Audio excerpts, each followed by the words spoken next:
a friend of mine immediately, Glenn, thought Hunter Biden. Immediately. Like Hunter Biden. That's crazy talk.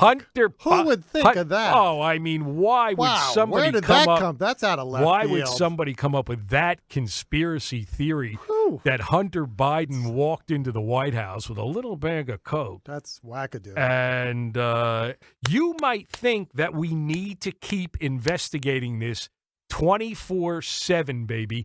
Because, no, we don't. Because we don't. It's not that hard to find out. But it according to the Secret Service, it's very difficult. Listeners, are you buying this? It's very difficult to find out who walked in. I could just walk into the White House and I could just drop something. Yeah. And they're just they're just stymied. They're just completely stumped. You were off camera. No. You Come on. you went to a little nook and cranny right. thing. And then when I come back in, they're like, oh, that's just a coincidence. By the way, the Nook and Cranny sponsored by Thomas's English Muffins in the West Wing. And they got a big box of an English muffin with Thomas's sponsored Nook and Cranny. And Glenn, look, it's possible. So your take on it, Paige, is that it's impossible. They got to know. I think they've at least got an idea. Or they have an idea. Okay, let's just take it down. Let's take it down a notch. Go ahead. Take it down a notch. Yeah.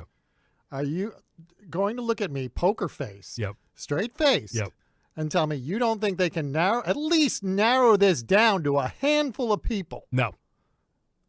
If there's How can you think that? Because the Scooby Gang could figure this one out. Wait a second. You're not thinking. Let me just. I'm not thinking. No, you're not thinking. That's the point. You're not thinking that. I just want to make sure that I'm clear on this now.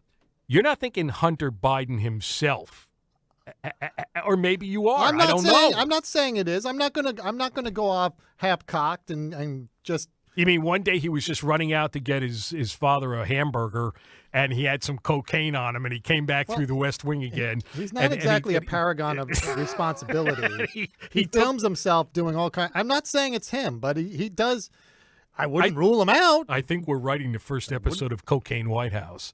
I don't care if they have a writers. I wouldn't rule him out. At least ask him a couple of questions. Ask him a couple of questions. Wow. So, Secret Services ain't going to happen, babe. It's over. Yeah. Investigation. Did they even ask him? I mean, no. Okay, let's say that there's no evidence, there's no camera, there's nothing. Aren't you going to at least ask the guy who has a history? But why are you going to ask him? For what? Because he had a history as an addict, a disease which he has been clean now for I don't know how long. Well, if I'm living with you, Gary, and you're an alcoholic, and one day an empty bottle, a flask shows up, I'm not going to ask the family cat. You really? He's not going to ask the family cat. You really? You are amazing. Couldn't they just ask him a question? No. They don't have to be it's not proper. Just off the record? No, not proper. It's not proper. It's not proper. The guy is the picture of impropriety. Where's the diplomacy here, man?